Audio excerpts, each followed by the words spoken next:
জনগণের সমর্থন নিয়ে বিএনপি দেশ পরিচালনা করতে চায়, কারণ জনগণকে দলটির ক্ষমতার উৎস বলে দাবি করেন বিএনপির ভারপ্রাপ্ত চেয়ারম্যান তারেক রহমান। বুধবার চট্টগ্রামে ৩১ দফা সংস্কার প্রস্তাব নিয়ে বিএনপির বিভাগীয় কর্মশালায় ভার্চুয়ালি যুক্ত হয়ে নেতাকর্মীদের দিক নির্দেশনা দেন তিনি।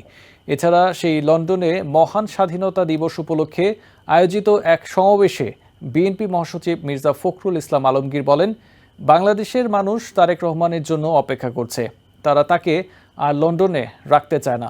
এদিকে ঢাকায় পূজা উদযাপন ফ্রন্টের আয়োজিত এক বিক্ষোভ সমাবেশে অংশ নিয়ে বিএনপির জ্যেষ্ঠ যুগ্ম মহাসচিব রুহুল কবির রিজভী বলেছেন, বাংলাদেশের হিন্দু মুসলমান একসঙ্গে দিল্লির দাসত্বের বিরুদ্ধে লড়াই করবে।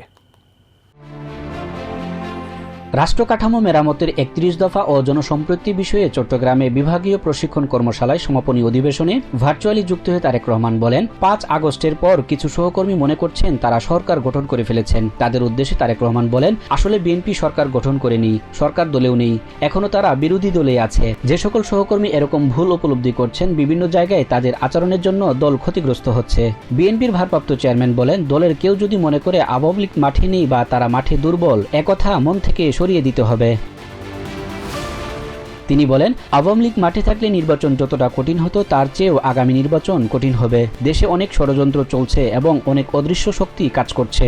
বাংলাদেশের মানুষ তারেক রহমানের জন্য অপেক্ষা করছে, তাই আর তারা তাকে লন্ডনে রাখতে চায় না। মঙ্গলবার সন্ধ্যায় লন্ডনের রয়্যাল রিজেন্সি হলে আয়োজিত এক সমাবেশে প্রধান অতিথির বক্তব্যে একথা বলেন বিএনপির মহাসচিব মির্জা ফখরুল ইসলাম আলমগীর। ফখরুল দাবি করেন, শেখ হাসিনা গত ১৫ বছর ২০,০০০ মানুষকে হত্যা করেছে, শত শত মানুষকে গুম করেছে। সেই শেখ হাসিনাকে আশ্রয় দিয়েছে ভারতে বসে বাংলাদেশের জনগণের বিরুদ্ধে তার দলবল নিয়ে চক্রান্তে লিপ্ত হয়েছে।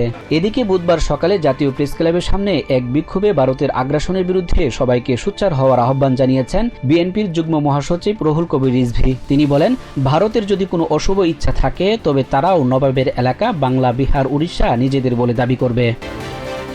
Sajjad Hossain, TVN 24 news desk.